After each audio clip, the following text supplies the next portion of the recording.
Thank you, Janet. These kinds of things are enjoyable and they're fun for me to do. I hope they're fun for you too, because I do a number of them. I do, as Janet had mentioned, I live in Plymouth. My studio's in Kingston, and I do a lot of local access stuff down there. Probably every couple of weeks I go into the studio and do an hour demo. And what I do with those is I take them and I put them up on YouTube. They'll run them locally, so they'll run them in the Kingston, Duxbury, Carver, Plimpton, Halifax, that whole area down there. But in order to do a little bit more outreach, I take the stuff and I put it up on YouTube. So you can always go to you can YouTube me. What do you call it? You can link me or something. P. Anthony Visco. You just go to YouTube. You should be able to find the videos that I do over there. Now, what I normally do is when I do these, because they're usually an hour long. Those are an hour long. What I will do is I will do short versions of those to upload, and I use those. And if you really are interested in seeing the whole thing, you can either stop it as it goes, because I do like they're like 3 or 4 minute versions of the hour. So it's fun to see yourself paint quickly. I don't know if you guys have ever done that, but you're looking at whether you're an oil painter or acrylic, or you take 18 days to do a painting. To see it done in 2 minutes or 3 minutes is kind of interesting to see. But I go through that process all the time, and again, they're fun to do, and a lot of people are local. And I teach locally in Plymouth. So on Thursdays I'm teaching all day. I run classes in the morning, in the afternoon, and in the evening. But moving on, I just wanted to let you know that I brought a portfolio of work over here, and at the break you can take a look at some of those. Got some of them up over here. There are some books. I illustrated a couple. Actually, I've illustrated 3 children's books. 2 of them are over here, and the reason they're here is because my wife twisted my arm. She wrote them, and she said, you will take a few books. They're children's books, ages somewhere in the vicinity of 4 to 7 or 8 or something like that. So if you got grandkids, I assume there's nobody here young enough just with children. Well, maybe there are, but if you have grandkids, they're great. They're great to give, and they're $10 a piece. So I brought a couple up with me in case you want them. They're over there. There's a flyer over there with my basic history, and so you'll see some of the work, and you can always see me online. Again, my website, panthonyvisco.com. You can Facebook me. You can block me out if you want. It doesn't make it. Whatever works. You guys understand? I'm good. So you can turn the lights off for as long as I can see what I'm doing. Good. That makes it easier. I don't have to worry about it. I can't see you now, so I can paint more comfortably. Okay. So normally, what I'm going to do is this is what we're going to do is wet into wet watercolor. I don't know how many of you are watercolorists. You work in oils or acrylics, but for me, watercolor is an exciting media.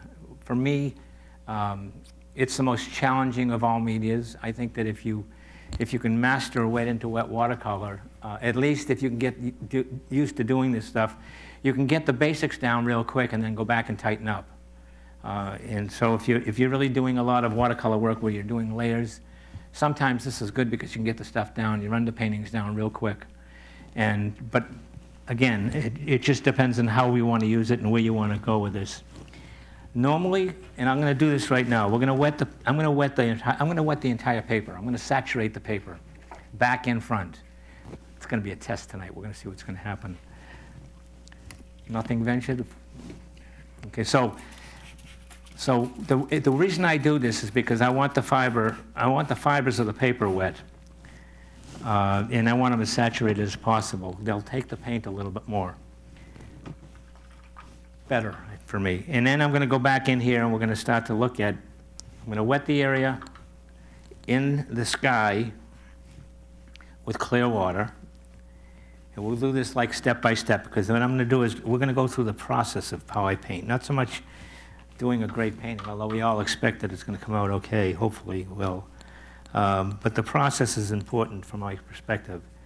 because it's all about learning. So what I'm doing right now is I'm just basically wetting the sky area and saturating it up pretty good, because what wet into wet is all about is the control of the amount of water in the brush and the amount of pigment in the brush.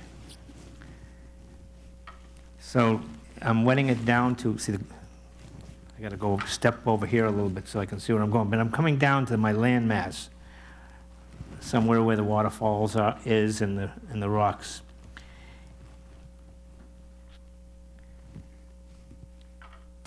Are you all Wellesleyites? Is that right? Is that the way you say it? Wellesleyites? No? No? You don't use, is that the correct? All right. I don't know. Anybody here from New Hampshire? Needham. Oh, Needham. No long distance. Okay, so anyway, let's start the process of getting some, we're going to get some sky color in here, and feel free to talk, ask questions, do whatever you want, but right now I'm just taking a little bit of cerulean blue and putting it in the background, and we're going to mix that up with a little bit of alizarin crimson here.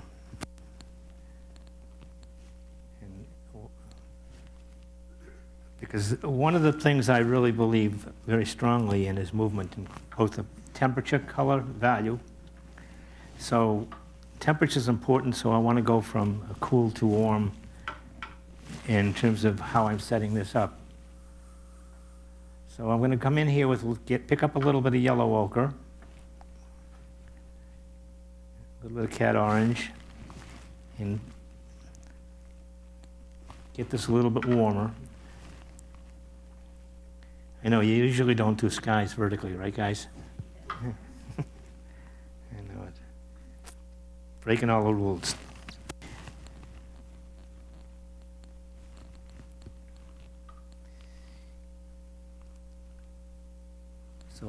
So I'm moving into my French ultramarine blue with a little bit of alizarin crimson. So you can see what ends up happening here is that I'm getting sort of cool, warm, and then cooler over in this area. And that's going to be basically my background area. And that'll end up, as you know with watercolor, what ends up happening is that this is going to get lighter, and as it dries, it'll get lighter, and it's going to all granulate together, hopefully to create its own, whatever happens, it paints itself in a lot of cases. So now that the sky is done, this may be a good place to stop and have a break. No. Teasing. All right, so here's where I want to go. What I want to do is I'm going to try to fill a little of this background with all of the trees, the trees that are in the background. And they're all, needle trees, pine trees, whatever kind of trees we decide to put in there. And this is where I want to get this. I want to get the glisten. You can see, I don't know if you can see it up there. Well, you really can't. Actually, you're seeing it a lot lighter than it is down here.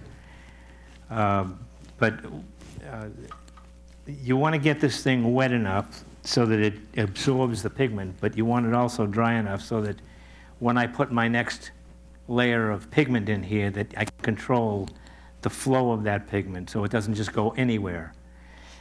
Wet into wet, dry into wet, that sort of controls the area.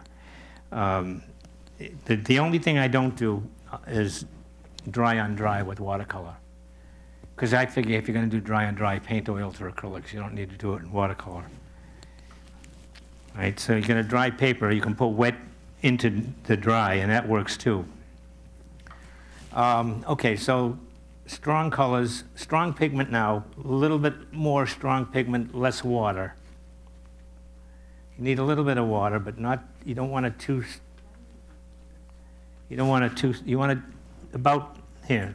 That kind of consistency. That should stay. If you take a look at, that's still maybe a little bit too wet. Let's get maybe a little bit of cobalt blue. Mix that up with my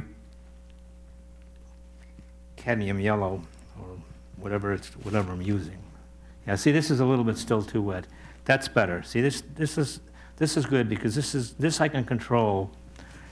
It's basically consistency of maybe soft butter, something like that. But it's controllable in that it's not going to spread everywhere, so I can start to put in some of this trees in the background. Now I just got a mixture of sort of on olive green, but I'm going to go back in here and do the same thing with some yellow. And this may sort of look like I'm just all over the place, but believe me, it'll work out fine.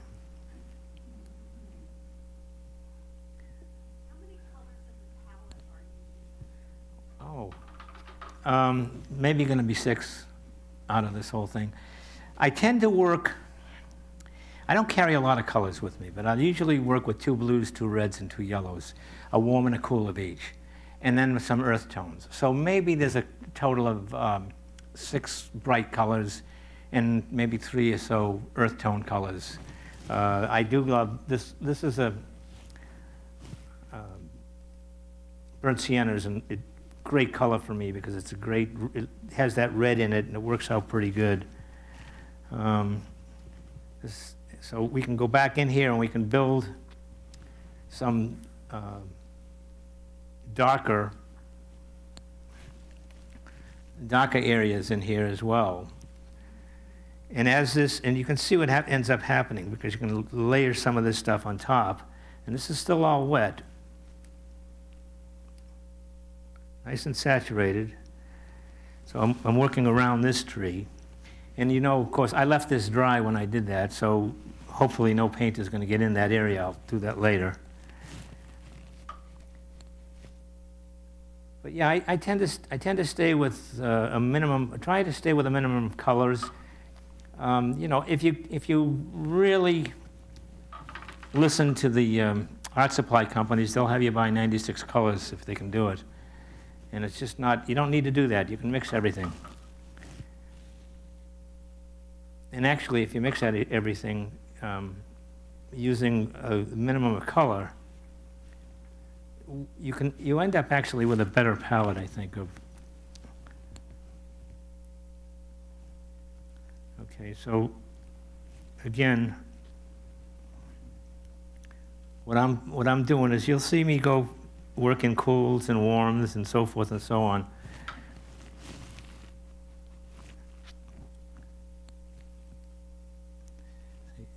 And as long as this is wet, I can control that. And I'm going to get spread off of it. It will dissipate, softly dissipate, and give me more of an energetic piece, more of an energetic painting.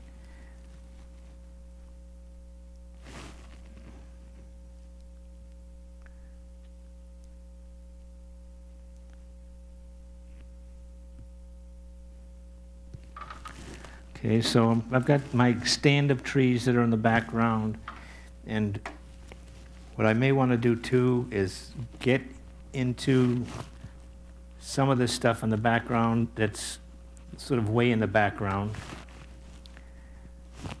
And this is the other thing that you'll see me do from time to time is take the water out of the brush when I do this, because I don't want to put too much water back into the water.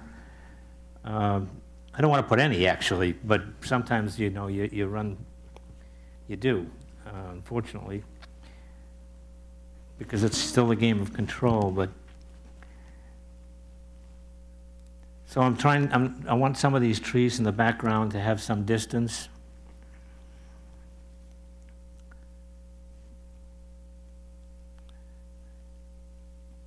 Okay, so I'm just going in here and just giving me a, I guess this is the way this is, I mean, essentially it's just shapes that I'm dealing with. So I guess really what you can refer this to as abstract realism.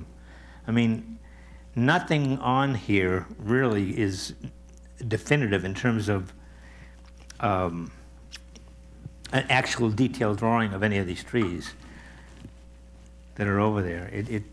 It's just all about shapes and movement in terms of value, going from dark to light, temperature going from warm to cool, and the change up of colors from one color to another. And I think that helps to keep paintings exciting.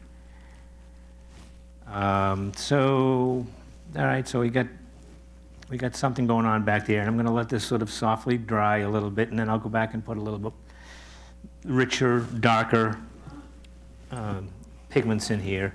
The other thing that's interesting with watercolor is you can go back and you can lift some of this stuff out. Well, maybe you can't. Yeah, it's drying up a bit. I'll have to go back and put some wet in there. But you can wet it up and lift some of this stuff out, so you can let the light come back up, the paper, some of that white paper. As you know, there's no white in watercolor. Well, there is, but we're not going to cheat, and we're going to just use the paper. The paper is your white in terms of transparent. When you're painting transparent watercolors, the paper is your white. So what you need to do, for those of you that don't paint in watercolor, is to understand that you need to keep this stuff as light as possible. What I would normally, for instance, this area right here, as I'm coming down, I'm softly putting some water in here, and I have very little pigment in this at all. So that when I come back in, and let's say I want to warm this up, I'm going to keep this very light, and that's going to be my transparency. That's going to be my light 10%, whatever. Instead of putting white in there and tinting it, I have to use the water to do that. This area here is going to be my waterfall. I'm going to leave that alone. And I've got a bunch of rocks over here. And as I do these, I'm going to just sort of give you an example. I'll take a rock and paint it up to a dry area, wet this area right here. And typically what happens, I'm going to do this as let's say a gray rock, brownish. What I'll do is I'll come in here and I'll mix my pigment up, and then from the bottom, allow that. Now that's still wet, and it'll slowly wick up into the wet area.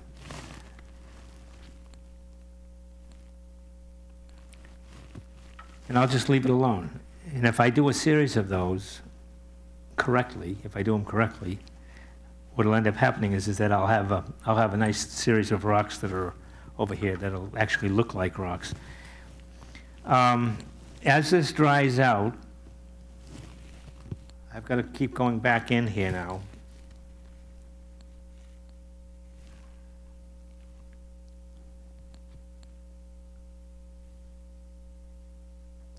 And start building up more darks. Even though because usually what ends up happening is, if you know light that filters through trees, light doesn't get into the underside of the tree so much. You know, the sun's coming down from the top, usually hits the canopy, and anything underneath that is generally dark. But what's nice about doing it this way is that you get the general impression of that. You know, the characteristic shape of the tree is there by just these movements. Like this movement here, for instance, skipping from area to area, so you get that light and dark effect that works very well with a lot of needle trees.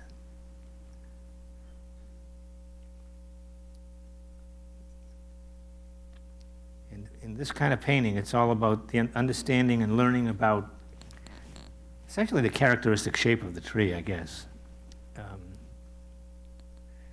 You know, if I were doing a really tight rendering of this, would end up, well, you and I would be here until tomorrow, because it takes so long to do. So this is a nice way to get a lot of this underpainting done and get the general values down and the general shapes down really quick.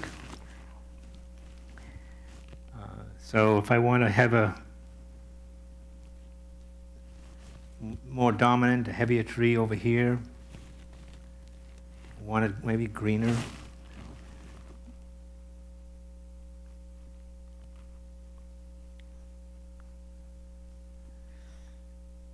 So it's a matter, we're just going back in here. I guess I got a big tree over here. I didn't realize that.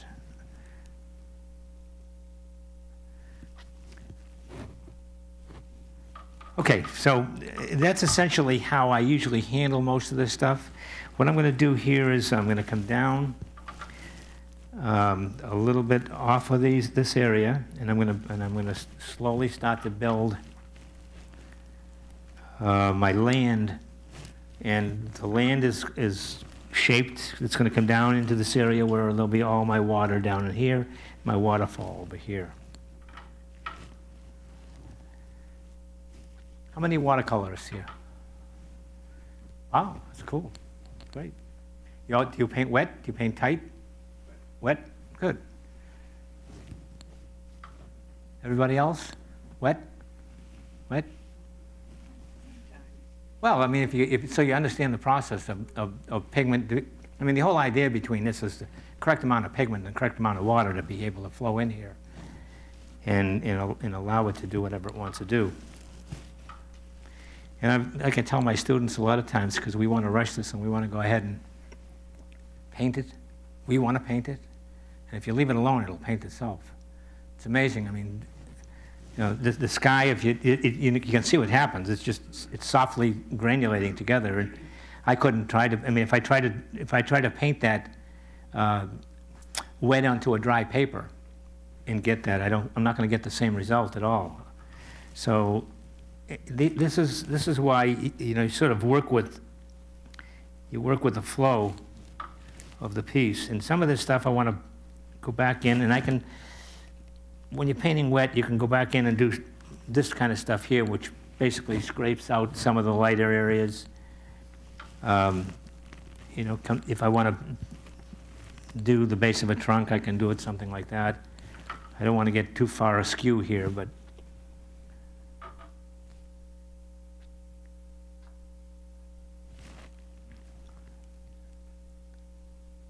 okay, so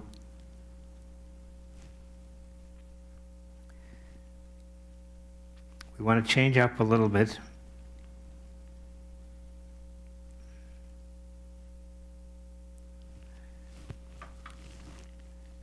Get some a little bit brighter colors in here.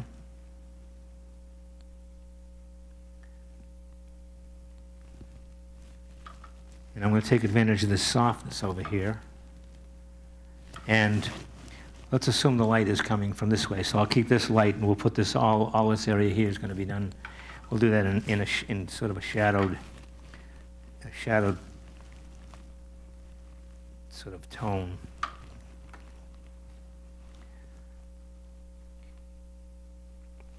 Sort of interesting to see the different approaches that people take when they paint this stuff. I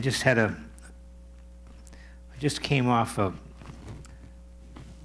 week workshop up in Portland, Maine, with a guy by the name of Alvaro Castanet. Anybody know who he is? Yeah. Well, Alvaro is he's a character. There are three of them that I know. Joseph Zubakbek, who I did about 3 or 4 years ago, I did a workshop with down in Plymouth. Guy by the name of Herman Pickle and Alvaro Castanet, and they did something that's very interesting. They did a piece together, all of them, on it must have been about 14 feet long, wide, high, and they're tonalist. They don't use color too much. They're all tonalists, and they paint very interestingly, but they paint similarly. They have the similar style. But I spent a week up there, and Alvaro did 2 paintings a day, and in 20 minutes he had his paintings complete each time. So it's amazing to see the man work. He's just absolutely incredible. Walk around, take a look at a spot, outdoor painting, look, okay, that's what I want to do. Put his base color down, underpainting down, take a dryer or something, or put it out in the sun, let it dry, bring it back, and he'd finish the painting up, and I'm serious, within 20 minutes, half an hour, that painting was complete, done, signed, ready to go. So, but he's been doing this stuff for, what, 2 a day for 30 years, I guess. So I guess you sort of learn after a while when you go through this process. But you can learn a lot from a guy like that. It just you just have to sort of sit back and let it go and watch him and go back and practice, I guess.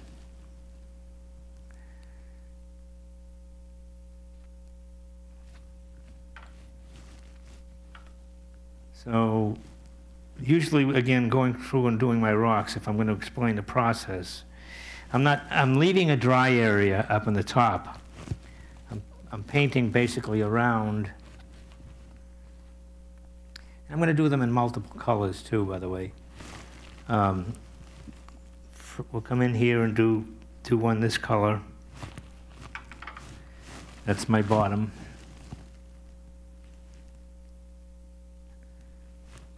Try and leave some white area where the sun, if it's coming down and coming this way, it'll hit the top of the rock.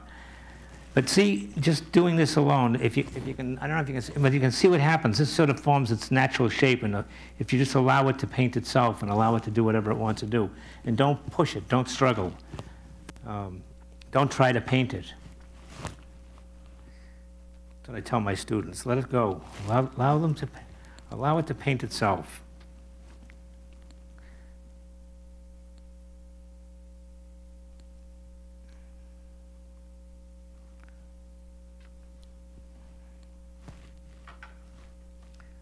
This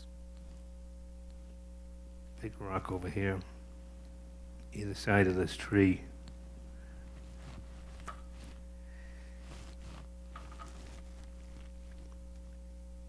And it's all about using, you notice I'm still using my 1-inch brush. I'm not going beyond that.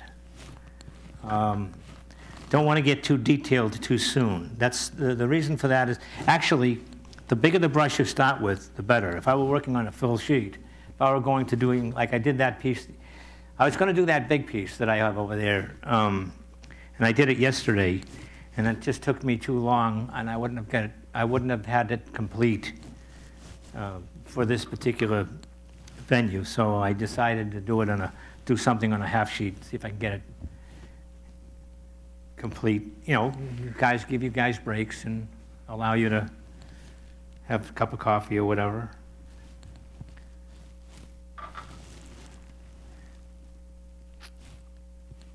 And you'll also notice that every once in a while, instead of adding color, I'll just go into clear water. Well, it's not too clear anymore, but clear water, and then come down and just drag what exists as color here and there down. Soften this up. This is going to be cliffside anyway, so it's okay. And it's a balance of lights and darks. Large shapes, small shapes. Just generic shapes, by the way, a lot of times. And I'm constantly sort of looking at this stuff and trying to just make sure that everything balances out. I just came from, yesterday I came from, we did our annual meeting at the New England Watercolor Society up at the Embassy Suites in Waltham. And the president and 2 other ladies all got together and did a painting as a demo, and it was kind of cool to watch the 3 of them together on they did a 4x8 sheet. And it was just really interesting to see how they all sort of melded together using the same palette, and they worked together to get this thing done. It was fun to watch. Okay, so where am I at? All right, so I want to get this thing here. I got sun coming down over here. We need a little bit of shadow on that side. Over here.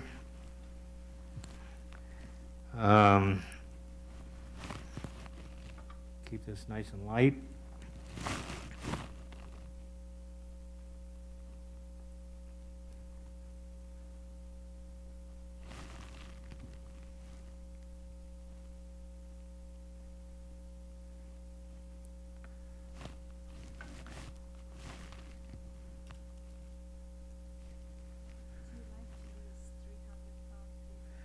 Yes, I do.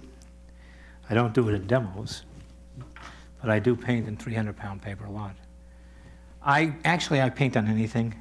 I mean, it's funny to say, but I use a lot of times when I'm teaching, I'll use 90-pound a lot of times in class.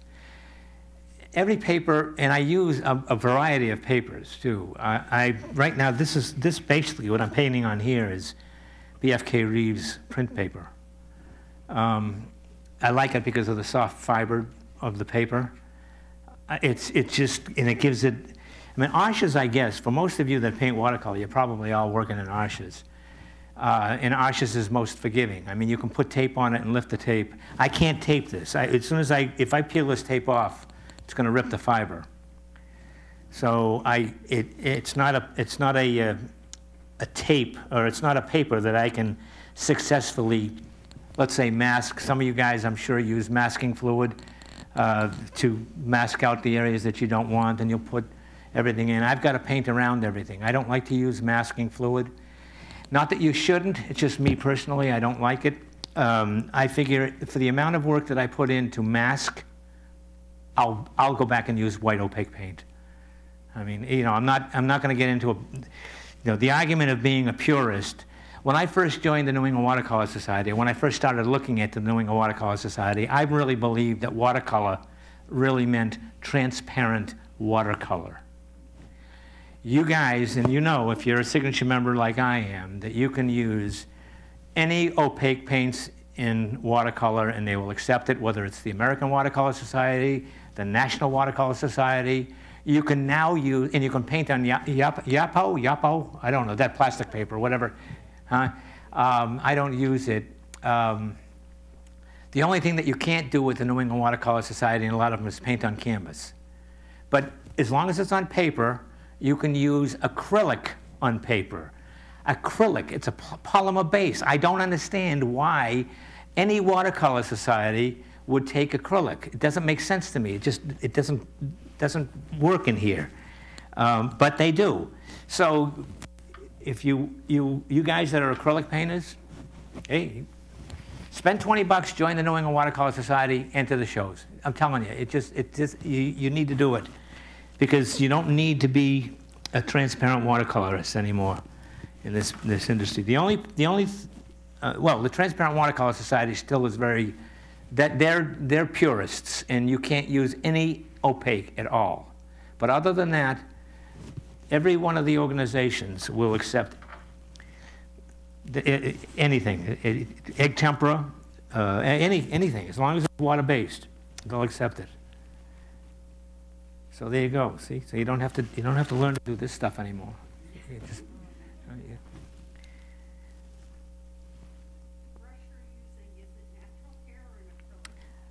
This happens to be a good question. What is this?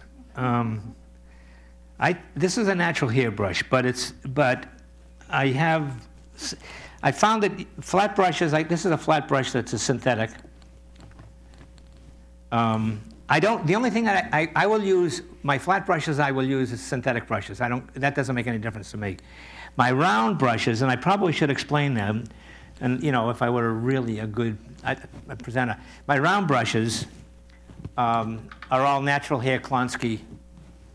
I can't do that, right? Because this is the library, so I can't. But you know what's nice about it is that I can get a nice fine point, and it'll maintain. It's a natural hair brush. These brushes have been with me for a long time, and these were made by Strathmore. Actually, they don't even make them anymore. Winsor Newton or Strathmore, either one. I can't remember who made these, but I've had them for years and years and years, and they still hold a nice point. So I have that kind of brush. I use this, which is a squirrel brush, which a lot of times I will paint with, and when I'm dealing with large areas of paint, I'll paint with this, and this holds a nice bead, and although it doesn't hold, it flattens out more, because you can see what ends up happening. You get this bend, but there's a reason for that, and you can, as long as you understand how the brush is and what the brush is going to do, you can then effectively paint with that, as long as you know ahead of time. The problem is that most people you start using a brush like this. I've painted the whole painting, including nice fine lines with this brush too, as well. So it's just a matter of, it's brush discipline. This is a squirrel brush. This is a Langnickel, look at this. This is a, but and this thing here goes, I mean, this thing does, you know, but I use it for certain types of things that I want to do. I can't tell you what right now, but there are certain things that I will do with a brush like this. And a script brush the same way, or a rigger, however you want to call it, but a long, you know, one of these wonderful long-haired, thin brushes, which we'll get to up here, because when I start putting in all of the tree branches and everything else, I'm going to go to a brush like this to do that with. But generally what I'll do is I'll stick pretty much with one brush for most of the painting.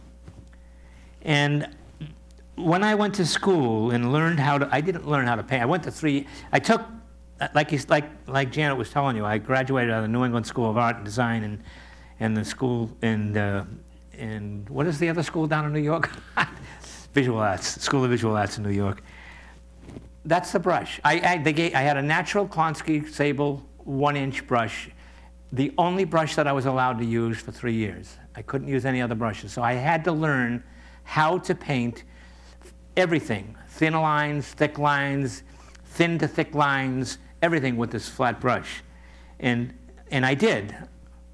And when I got out of school, I couldn't paint. I mean, I didn't really learn how to use it properly. It took me a long time to get there. And it took me a long time to get into the wet kind of painting that I do right now. Because traditionally, I've always done, when I started to paint again, I always did a little tighter painting. I didn't do it like this. I didn't work like this at all. I had to relearn the process because I found it was easier for me to go ahead and paint tight paintings. Layered, over layer, let it dry, do another layer, let it dry, do another layer. But this stuff here is much more exciting to me, and I just like working with it. So anyway, we'll go on and continue. Learning to paint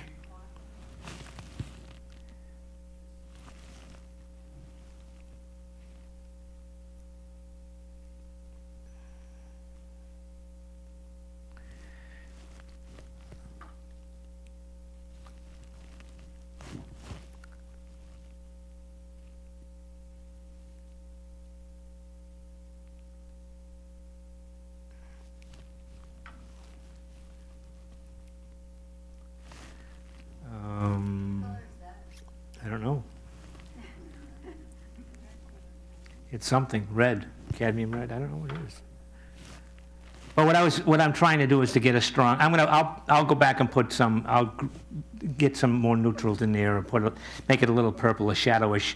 I just want to get some tonal value in here that's a little bit stronger than what was there, because I found that it was sort of dying. And actually, it looks brown up there, but it's strong. I got a strong red over here that I'm working with.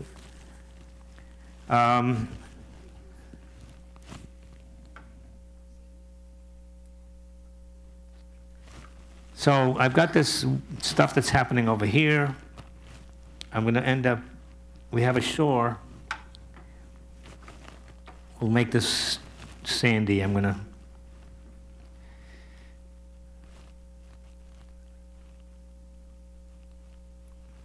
do something like that over there. I want to put some, because my waterfall is over here. I moved it for some reason.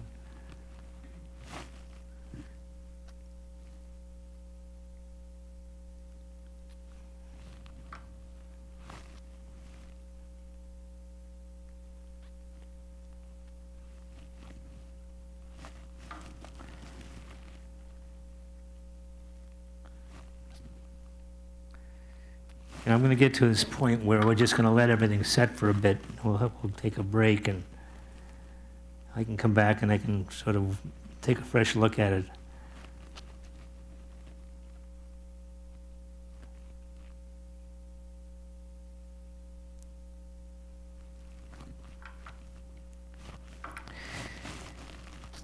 And what I'm trying to do here is to create a dark area over here, and I want my lightest lights against my darkest darks, because this is directionally. I want you to look in this area. What you'll see, I don't know, but whatever it's going to be.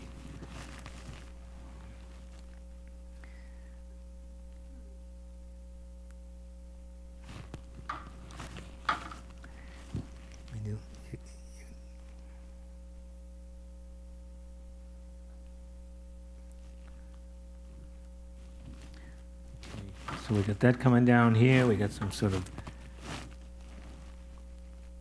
rocky outcrop over here. My waterfall.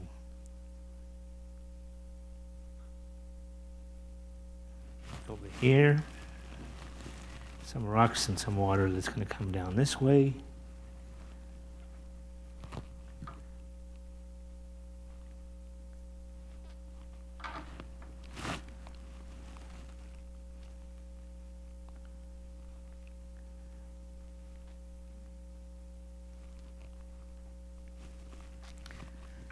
So we see it slowly starting to take shape. You can get a feel for moving back in direction because the idea is that you want to do that.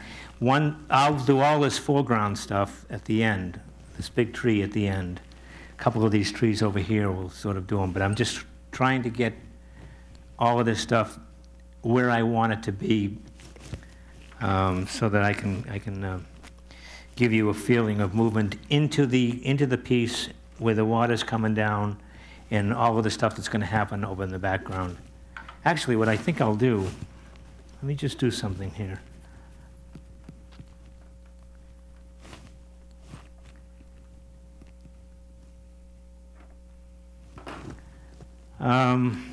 Let's take a smaller brush.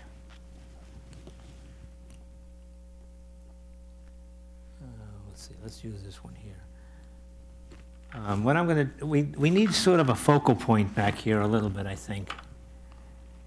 So I'm going to come back in here. Hang on a second, guys.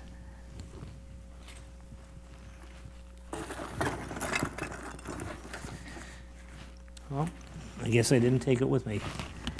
Okay. I just have to be careful. What I want to do is I'm going to put in, what I'm trying to do is to avoid, I know I'm bending over, but I don't want to put my arm, I've done this in the past, where I'll come down and I'll hit this and just, everything is going to go. So I'm sort of trying to stay away from, because we're dealing with wet paper, but let's put a cabin back here maybe, or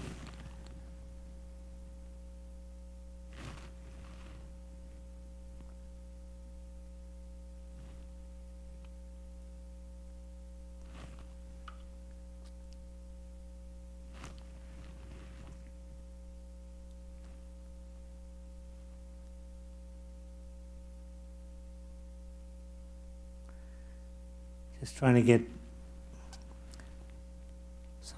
something back here that's a little bit more interesting than just. Okay, so we'll do something like a roof line there, a little shadow there, maybe one over here.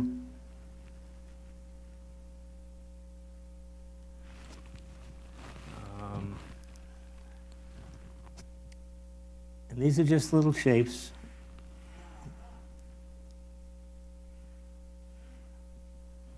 Nothing major. Okay, so we got something that looks like some homes back there. Let it dry out a little bit, and then we'll work off of that. Okay, so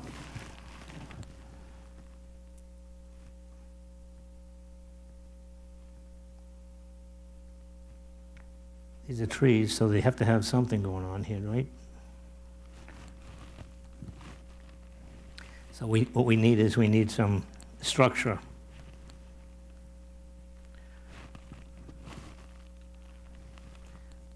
So we'll start putting in some of this stuff.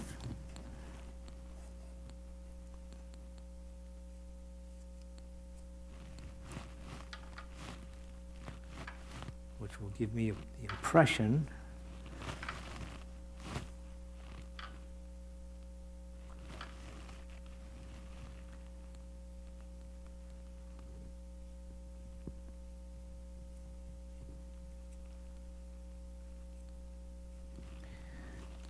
okay, and maybe some over here. Bring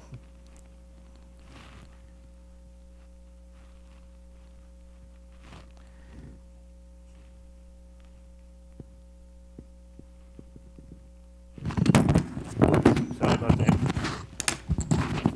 They're gonna kill me. Hold on. Keeps falling off.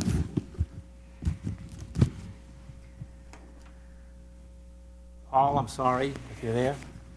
Can you hear me okay? Is it all right? All right.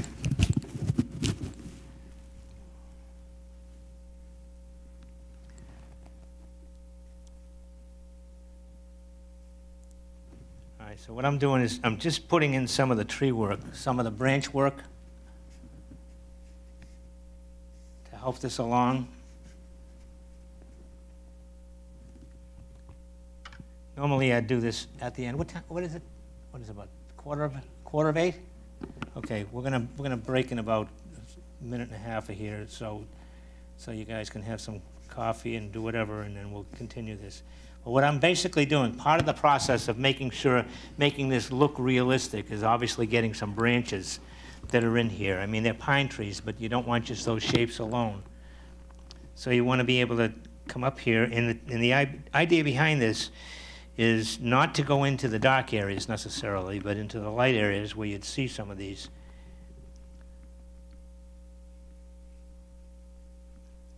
And this helps to create the illusion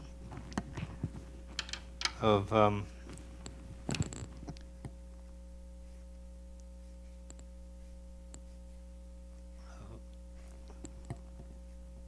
trees and tree.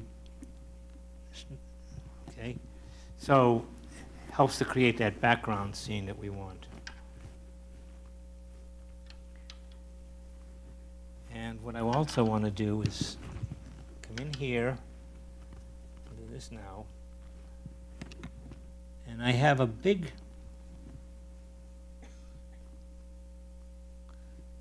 tree over here. So I'm going to make this a little darker behind here.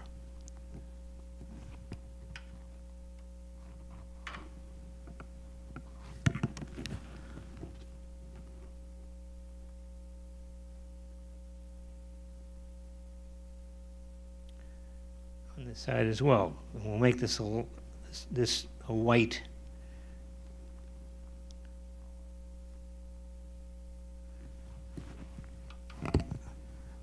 A lighter trunk anyway.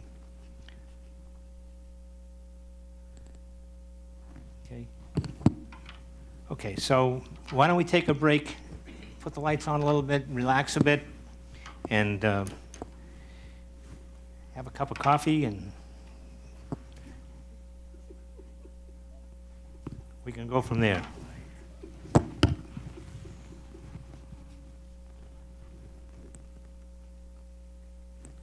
Lights go down.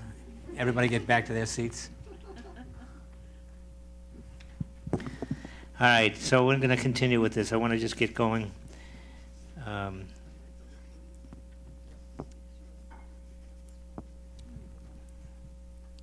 So what I'm doing is I'm just filling in some of the background a little bit more with some darker images. As you know, you guys that came up here and took a look, this is a little bit different than what's going on up there, and that it's a little bit brighter, but you'll get the idea. And so we're playing with darks and lights is what we're doing.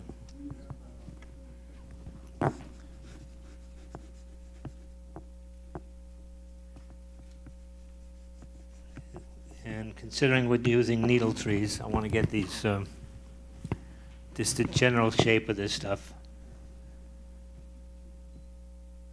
And I'm going to outline this, because this tree trunk here is lighter than the background, the stuff that's going on in the back.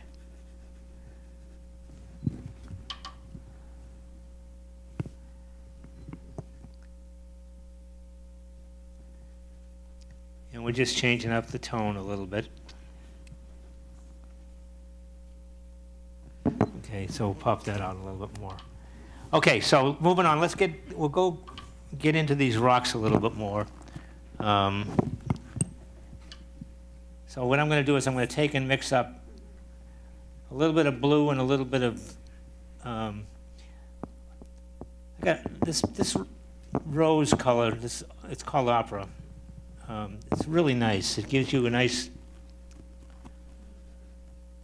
sort of purplish color that is softer than the alizarin crimson.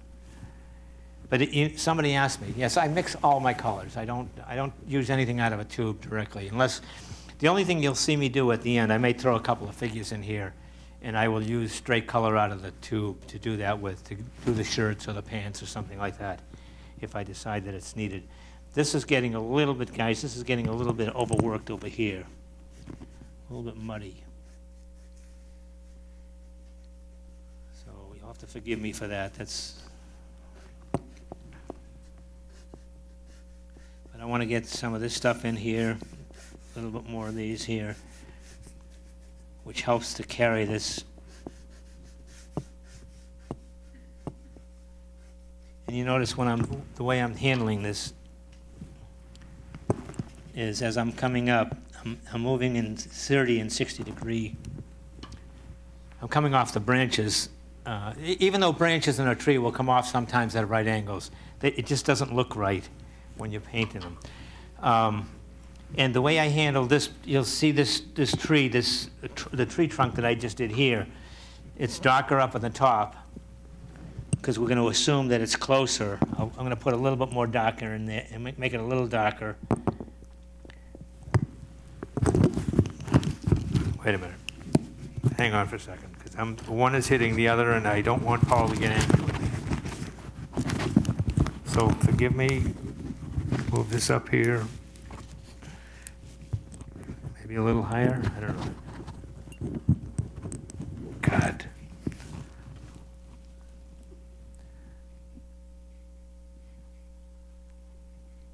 Okay. Can you hear me? Yeah, you should be able. Should be fine. Oh, hold on. I'm sorry. Trying to keep this.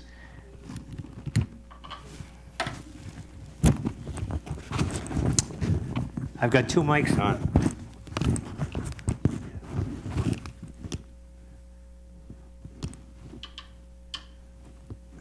Okay, anyway, where are we at? So we need some more definition in this. So let's do this. We've got a rock over here. Got this rock here, and the shadow's going to be in this side here.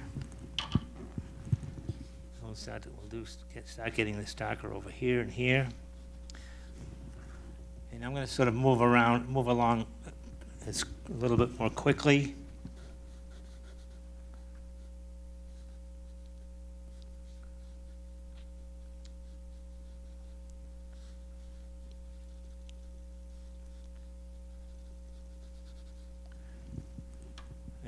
My rocks are just nothing but shapes,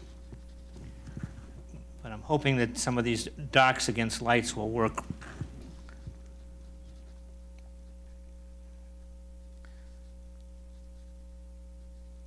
Okay, a series of rocks that are coming down here, and I'm going to end up with some shadow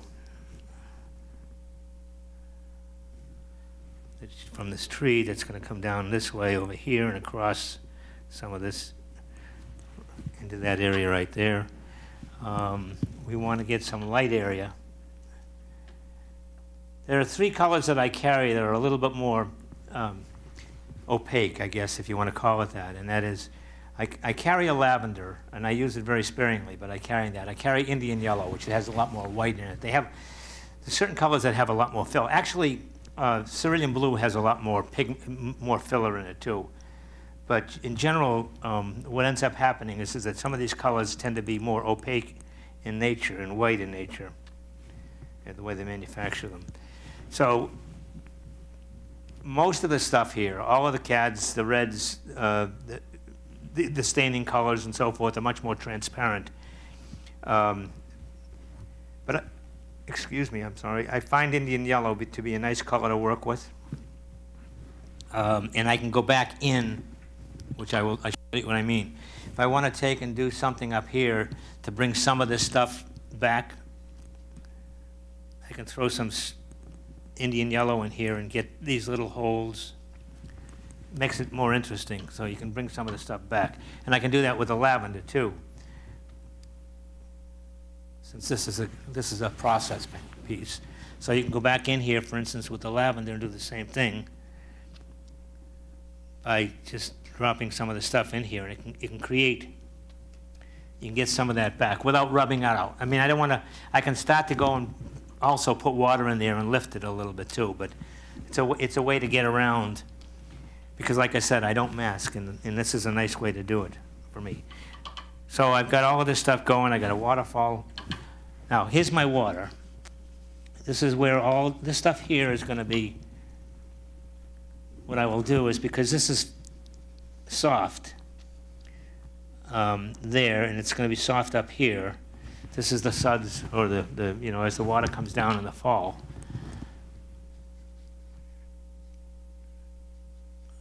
We'll do something like that and allow that stuff to come down. And maybe it looks like we got something happening over here too. Maybe a little bit of that. Whoops, that's green.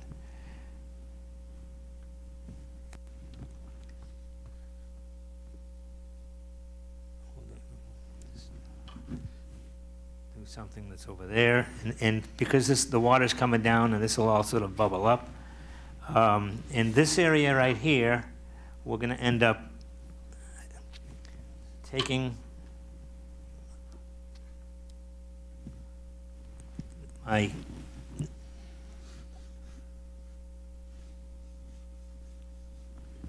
taking that area and giving it a little bit of an edge, because that will give that a plane. So you'll be walking sort of in your sand that way here.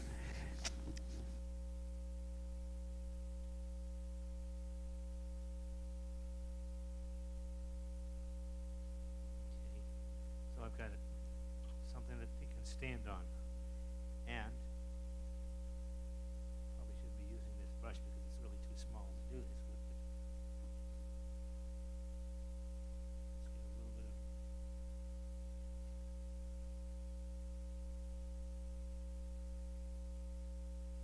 got my light side, dark side.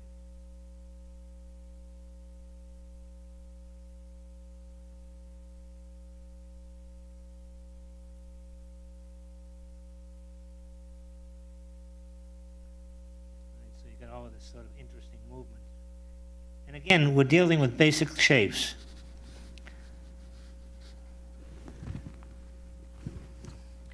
So what we need to do right now is,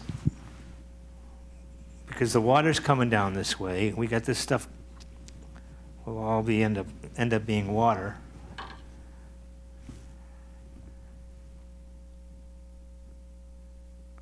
Let's get some nice bright, we'll leave some of it white and allow it to flow down. And this is what gravity does, which is nice.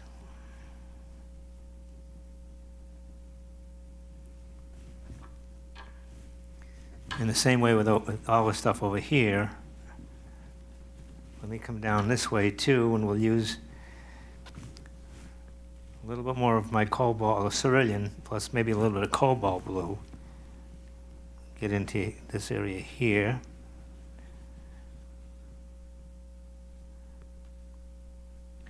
Okay, so we've got this sort of nice, soft lake, water, stream, whatever. We'll darken all of this up.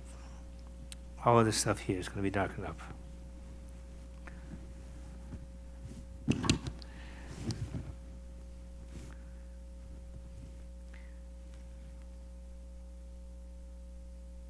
And we've got reflection, obviously, in water, right? So some of this stuff is all going to be deeper, darker.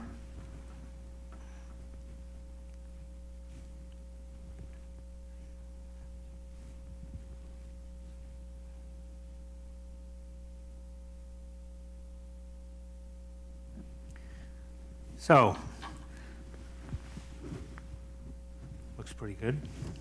Okay, so what's interesting here is this. Now, I got a big tree that's over here. So what I'll end up doing is I'll bring in some, where I'm standing off the paper is land.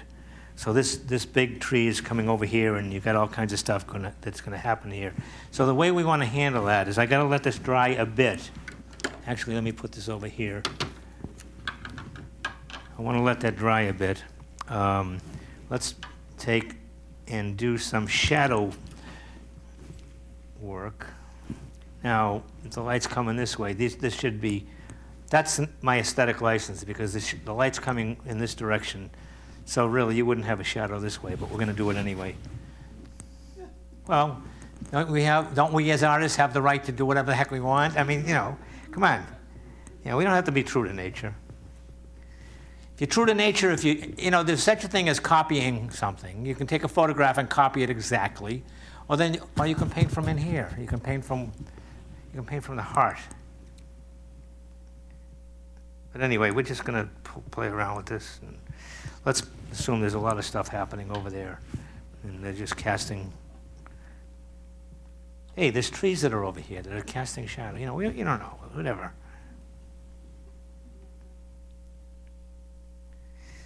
But it's this fun stuff that makes this stuff interesting. This.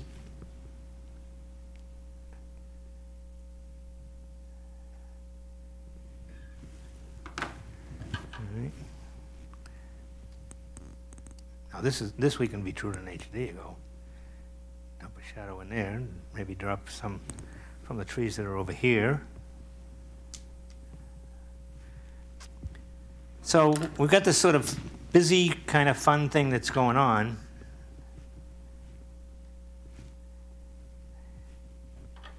And we have this big tree over here.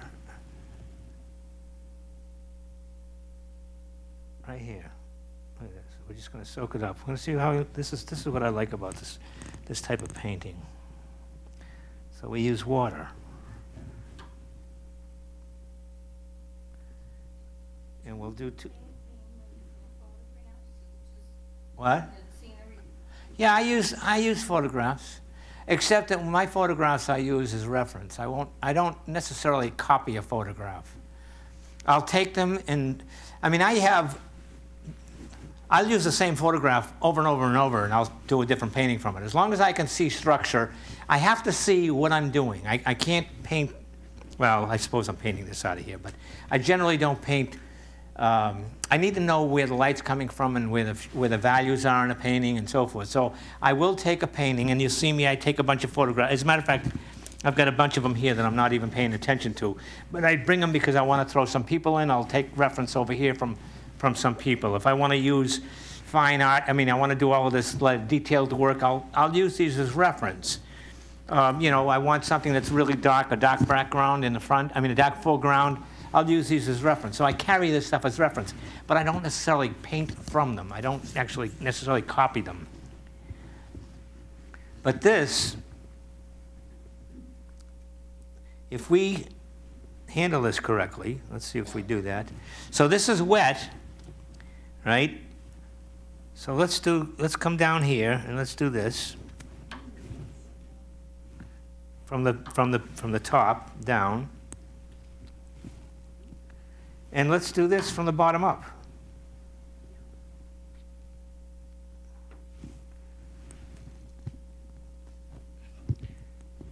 Now, if I let it alone, and I just don't bother with it, slowly this thing here will wick down.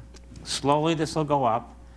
And I'll create, I painted my tree trunk with very little effort. With little, you know, I may want to come down a little bit more with it because I left a lot more than I wanted. So maybe I want to soften this down and come down a little bit.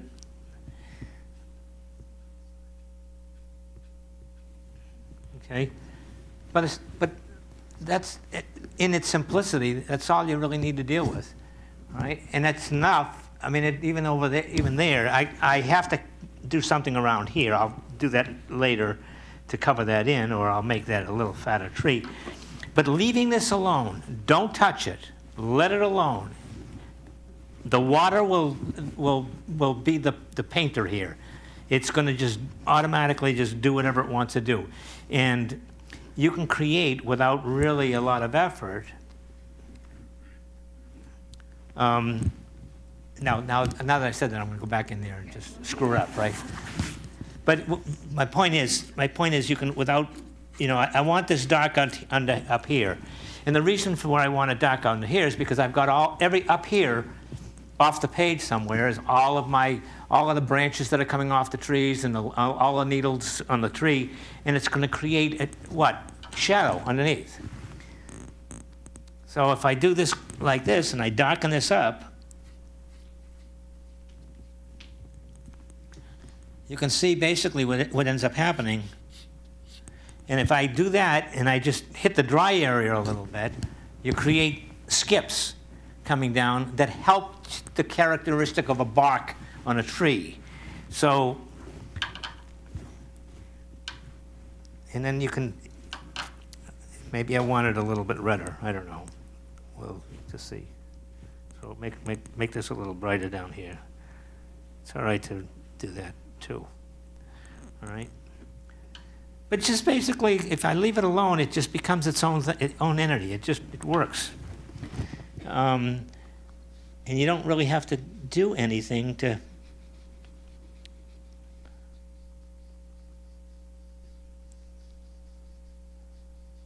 make it believable. I mean, it's fine. And now, so I can say, okay, so from here, let's do something like that. It's got a branch that's coming off the tree. Okay. And maybe we'll, little one over here, a little stub. This broke off a little while ago.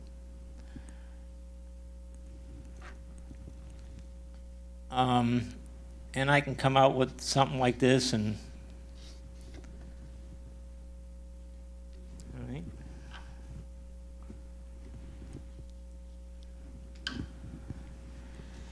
And I don't know, I mean, we can continue doing it, but let me go over here and we'll just do this one.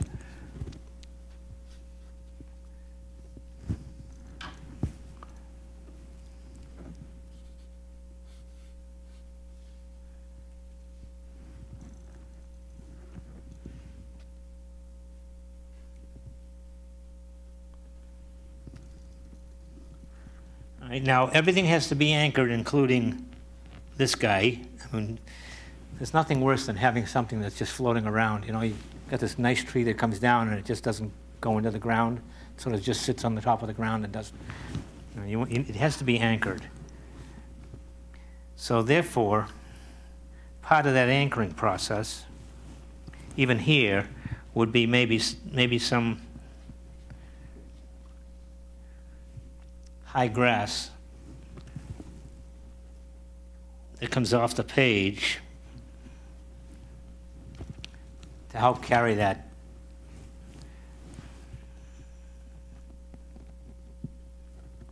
So you get the feeling that there's something down here. Maybe actually what I'll do, even that, we'll probably just do this. Just get, let's just make it a little bit more interesting. Yeah. Piece of land. And this, again,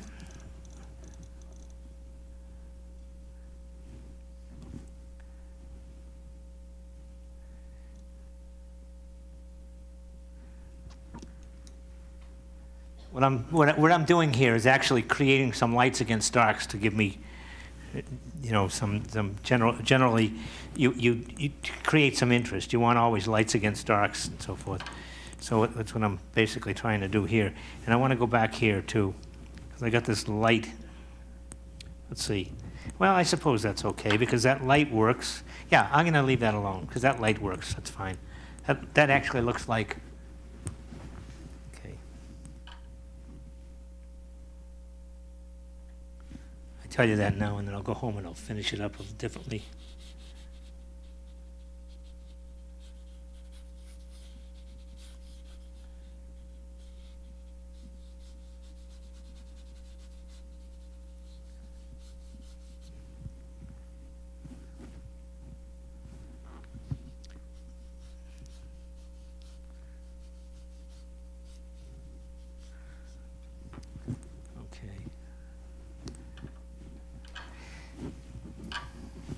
And now I know I lied because I know I said the light was coming this way and I got all the light on this side, but that's okay, you know.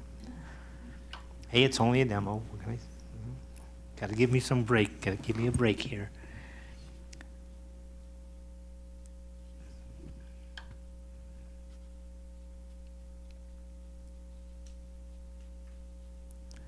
Yeah.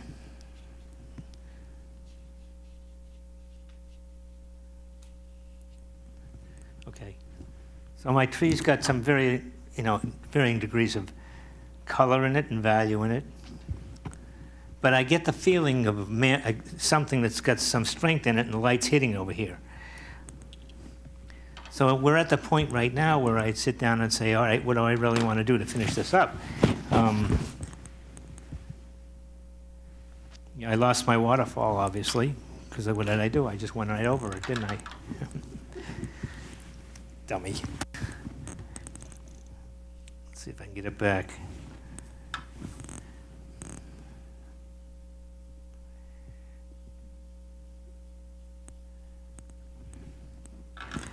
Well, if I can't, then there's not going to be a waterfall, that's all.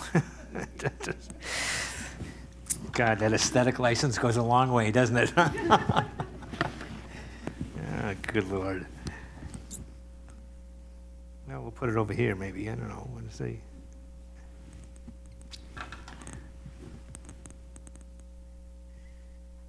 That's what's nice about watercolor, though. You can lift out and you can play around with it.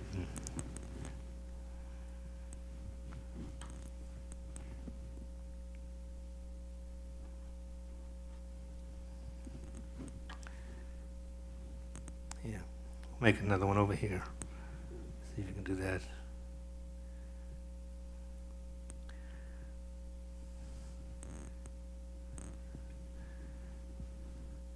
All right. Some of it is back. I just got to put some sudsy water in there. And where is it going? It's got to be coming from somewhere, Tony. Come on. Maybe it's coming from there. How's that?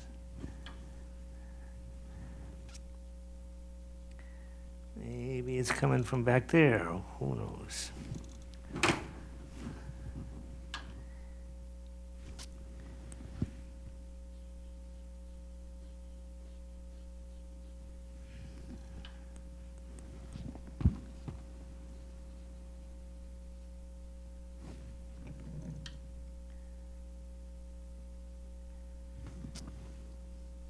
Shadow.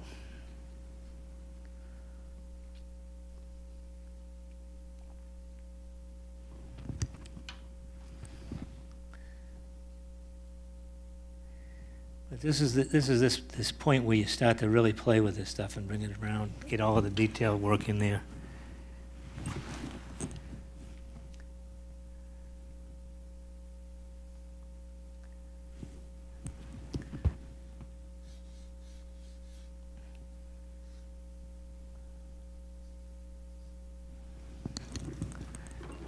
So, what do I want to do? I want to get that darker.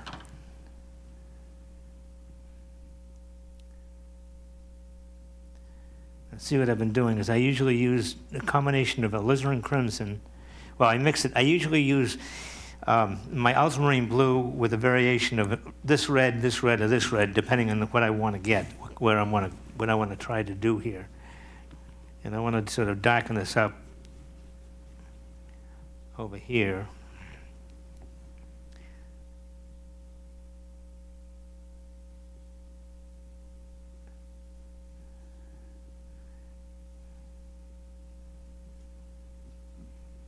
Okay. And maybe even darken this up a bit over here.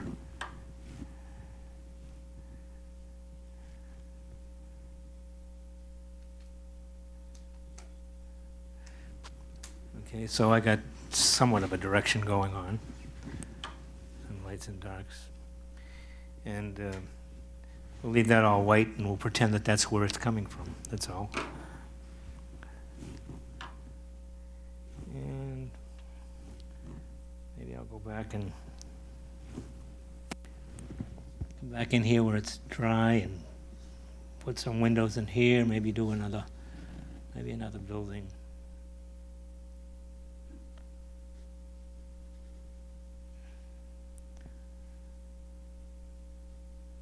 Come on.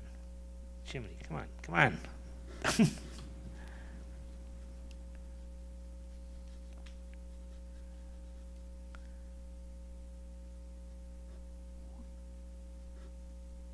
Okay, so I got a couple of buildings up here. Gives us something to look at.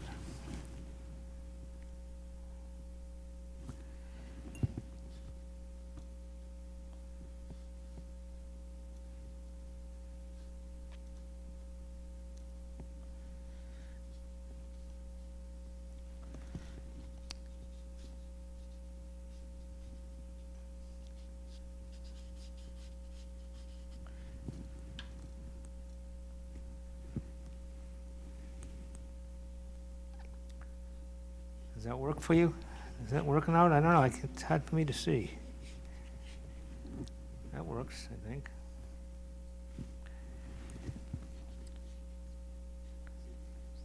It's this thing down here that we lost. So,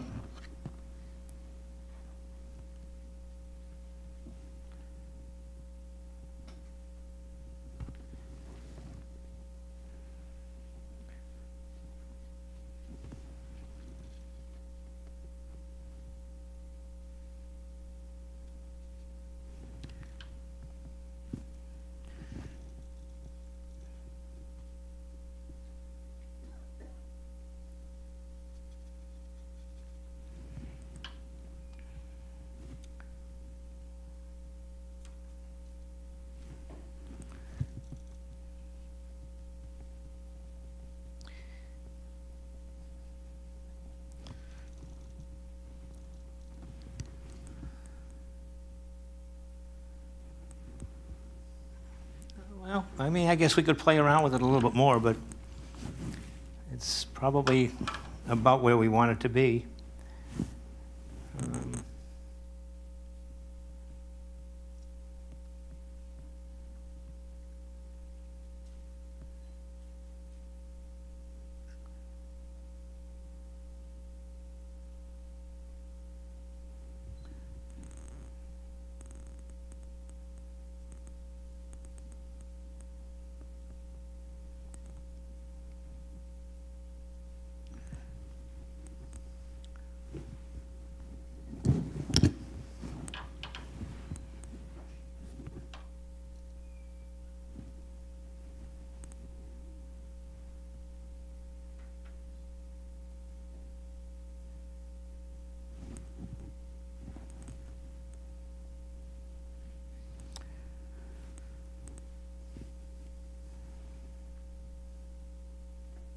Keeps lightening up on me here. My paint doesn't want to stay dark.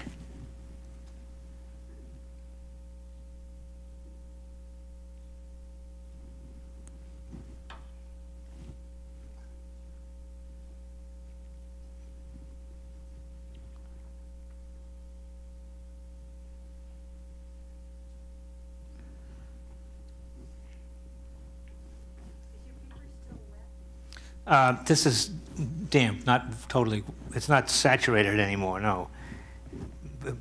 It's still, if you put your fingers on it, it's still damp. Do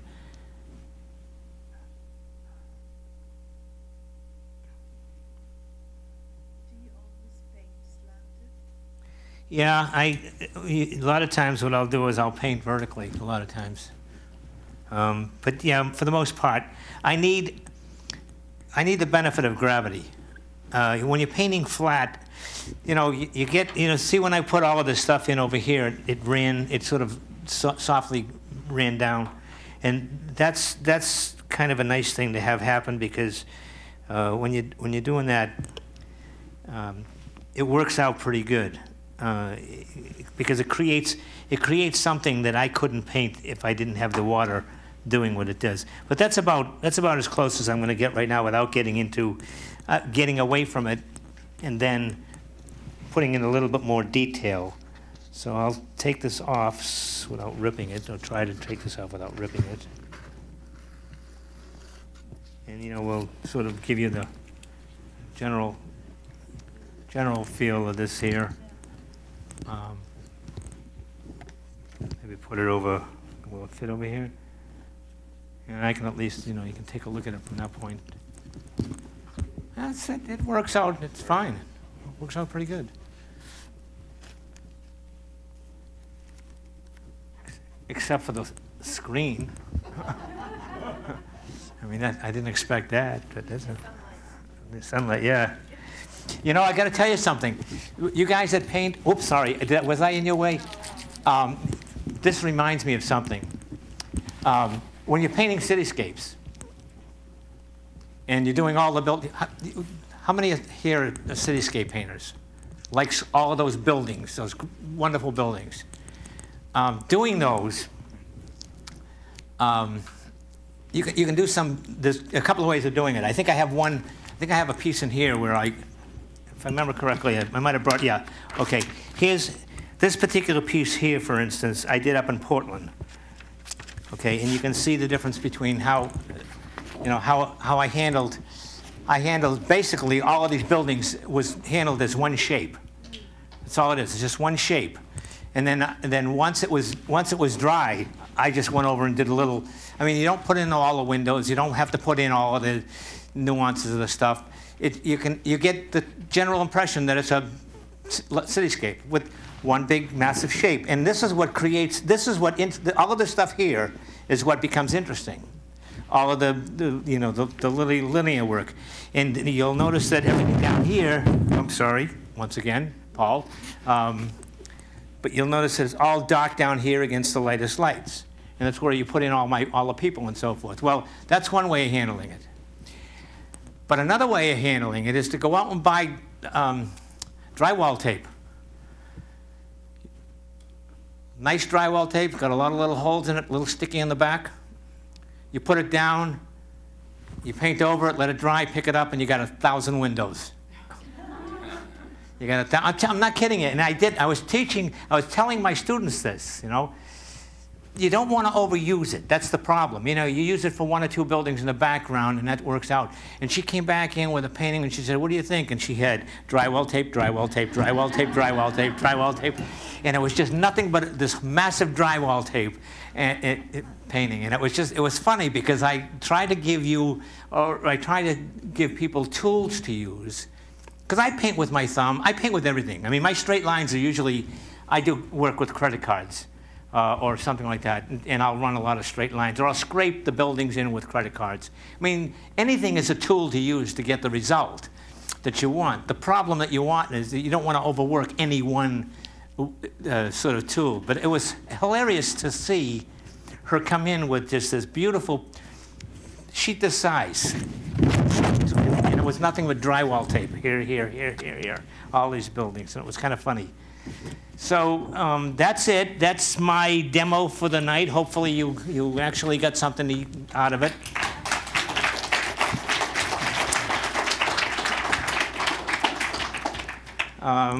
If there's any questions that I'm more than happy to answer, or anything else that you want to know. Because the process is... But it's a way to do loose work.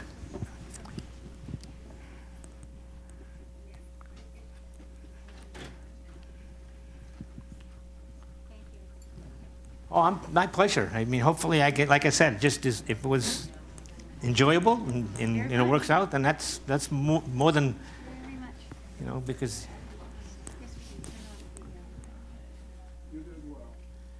Thank you. Thank you very much. I've done 100 of